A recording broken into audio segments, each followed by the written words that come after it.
নমস্কার, শ্রী মিলন অধিকারী। দেখতে থাকুন শ্রী মিলন অধিকারীর চমৎকার টোটকা। চ্যানেলটিকে সাবস্ক্রাইব, লাইক এবং শেয়ার, কমেন্ট বক্সে কমেন্ট করবেন।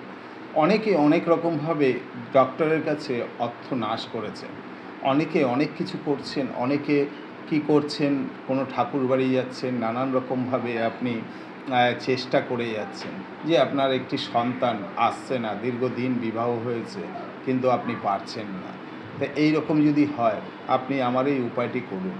রোজ রাত্রেবেলা আপনার পিরিয়ড যখন শেষ হবে, আপনার যখন মাস শেষ স্নান করবেন, তারপর থেকে রোজ রাত্রেবেলা আপনি এই কার্যটি করবেন।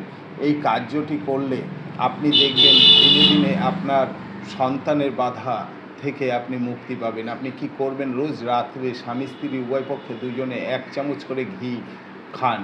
ঘি খেয়ে আপনারা শুয়ে পড়েন, শরীর আপনারা সঙ্গম করেন, দেখবেন আপনাদের দীর্ঘদিন